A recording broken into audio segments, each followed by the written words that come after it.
दिल्ली में बाढ़ आई तो दिल्ली सरकार के लिए एक चुनौती तो ये थी कि दिल्ली में जो पानी आया है उसे कैसे कंट्रोल कर ले। दूसरी चुनौती ये बनी कि जो पानी है उसे बाहर कैसे भेजें। तस्वीरें पहले आपको दिखा दूं, ये जो सामने आप देख रहे हैं ITO बैराज, जब यहाँ से पानी बाहर निकलने की बात आई तो 32 में से 5 गेट जाम पाए गए। स्थिति ऐसी बनी कि सेना तक का सहारा लेना पड़ा और यहाँ पर लगातार कैंप कर रहे हैं दिल्ली सरकार मंत्री सौरभ भारद्वाज। सौरभ जी, अभी स्थिति कैसी है? देखिए, अब तो स्थिति जो है काफ़ी नियंत्रण में है। हथनी कुंड बराज से पिछले 48 घंटे में पानी जो है कम छोड़ा गया है, करीब 1 लाख क्यूसेक से भी कम हो गया है। और दिल्ली में जो यमुना का स्तर 208.6 मीटर था वो अब घट के 205.7 मीटर 8 मीटर पे है। तो करीब 3 मीटर यमुना नीचे चली गई। इसकी वजह से पानी जो है रिसीड कर रहा है। ये बताइए कि कैंप्स में भी कुछ आप जा रहे हैं, खुद मुख्यमंत्री भी थोड़ी देर पहले मोरी गेट गए थे, कुछ जगह आपको विरोध का भी सामना करना पड़ा, क्या वजह है? क्या कमी रह गई कुछ? नहीं, तो भारतीय जनता पार्टी के लोग हैं। अच्छा। जो बेचारे गरीब लोग कैंप्स में हैं वो तो दुआ दे रहे हैं अरविंद केजरीवाल को। वो तो कह रहे हैं कि इस तरीके का इंतजाम हमारे बेटे ने किया, थैंक यू। ये भारतीय जनता पार्टी के लोग हैं। और ये क्यों आ रहे हैं वहाँ पे? क्योंकि इनके जो 2 सांसद हैं पूर्वी दिल्ली के, उत्तर पूर्वी दिल्ली के, मनोज तिवारी जी और ये जो अपने गौतम गंभीर हैं, ये दोनों गायब हैं। एक पटना में है, एक जयपुर में है। तो इन्होंने कहा कि भाई अगर कोई सरकार का आदमी आएगा तो लोग पूछेंगे सांसद कहाँ है। तो बोला कि जो सरकार के लोग हैं, जो आम आदमी पार्टी के विधायक हों, उनको उन कैंप्स में ही मत पहुंचने दो। मतलब आप सोचिए, कैंप सरकार का दिल्ली का, खाना वहाँ पे अरविंद केजरीवाल द्वारा की सरकार का, रहना वहाँ पे अरविंद केजरीवाल की सरकार का, पानी की व्यवस्था अरविंद केजरीवाल की सरकार की, बिजली की व्यवस्था उनकी, डॉक्टरों की व्यवस्था, दवाइयों की व्यवस्था अरविंद केजरीवाल की। ये जबरदस्ती बोर्ड लगा के वहाँ पे बैठे हुए हैं। मतलब झूठ की, फरेब की जो राजनीति वो कर रहे हैं कि सिर्फ अगर आप बोर्ड लगा देंगे तो क्या इनका हो जाएगा, इसीलिए कि अब हम चले जाएंगे तो इनकी पोल खुल जाएगी। ये नाटक हो रहा है। दूसरा, आपने कुछ अधिकारियों की शिकायत भी की थी जिसपे रेवेन्यू के प्रिंसिपल भी थे, डिविजनल कमिश्नर, कि स्थिति को गंभीरता से नहीं ले रहे हैं। अब आरोप लग रहे हैं कि दिल्ली के जो मुख्यमंत्री हैं, जो अपेक्स कमेटी होती है, उसको गंभीरता से नहीं ले रहे हैं। पिछले 2 साल से उसकी जो बैठक थी उसमें गए ही नहीं। मैं ये जानता हूँ, इरिगेशन फ्लड कंट्रोल की बैठक जो हुई वो मुख्यमंत्री जी ने ही चेयर की। और अभी कुछ दिनों पुरानी बात है, पिछले हफ्ते की बात है, उन्होंने ही चेयर की। और दिल्ली जल बोर्ड की लगातार पिछले कई महीनों से, जिसके अंदर ड्रेनेज और वाटर दोनों के बारे में चर्चा होती है, जिसमें इरिगेशन फ्लड भी आता है, उसमें एनवायरनमेंट भी आता है, उसमें जल बोर्ड भी आता है, वो तो हर 15 दिन में लेते हैं मुख्यमंत्री।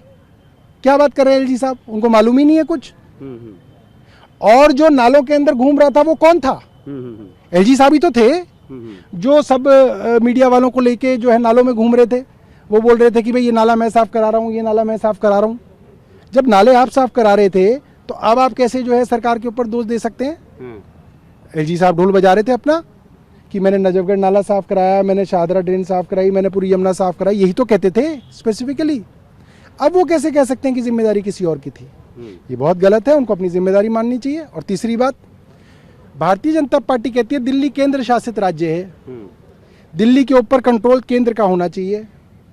भाई केंद्रीय मंत्री कहाँ है? अगर केंद्र शासित राज्य है तो केंद्रीय मंत्रियों को होना चाहिए। मैं यहाँ क्यों हूँ पिछले 1 हफ्ते से?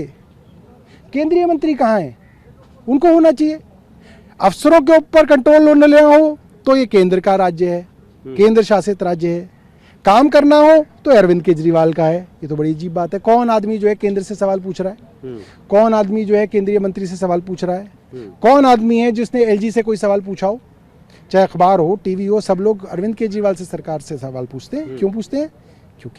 क्योंकि उनको लोगों ने चुना है, उनकी ही शक्तियां होनी चाहिए और वो शक्तियां सुप्रीम कोर्ट से जल्द मिलेंगी। सौरभ जी, ना सिर्फ दिल्ली से, हरियाणा से सवाल उठ रहे हैं, कह रहे हैं कि 5 साल से मेंटेनेंस का पैसा नहीं दिया है, इसलिए मेंटेनेंस नहीं कर पा रहे। दिखाएं, डिमांड दें।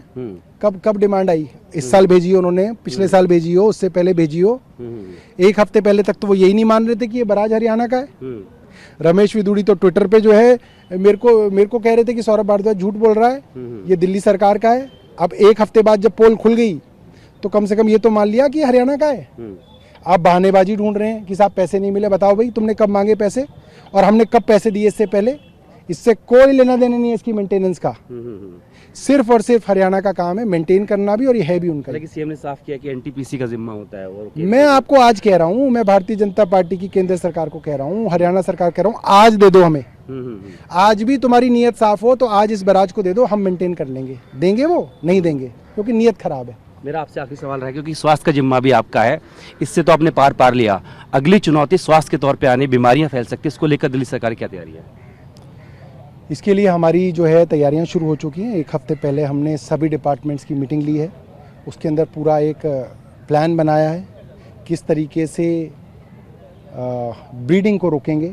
सब डिपार्टमेंट्स की मदद लेंगे, मलेरिया इंस्पेक्टर घर घर जाएंगे, डीबीसीज घर घर जाएंगे, उनकी वेरिफिकेशन की जाएगी, सीनियर ऑफिसर सुपरवाइज करेंगे, सरप्राइज चेक्स करेंगे, गलती पाई जाएगी तो जो है कार्रवाई करेंगे। किन बीमारियों का खतरा आपको लग रहा है? देखिए, वेक्टर बॉर्न डिजीजेस के लिए ज़्यादा है अभी फिलहाल, मलेरिया, चिकनगुनिया, डेंगू, इसके लिए सरकार ज़्यादा सावधान है। उस बात के लिए शुक्रिया। तो एक तरफ जो है अगर बात करें तो बैराज को खोलने की कोशिश की जा रही है, सेना उसमें मदद कर रही है, तस्वीरें में आपको दिखाई। दूसरी तरफ देखें तो इन हालातों के लिए जिम्मेदार कौन, इसको लेकर के दिल्ली में ही कई अलग अलग पक्ष हैं।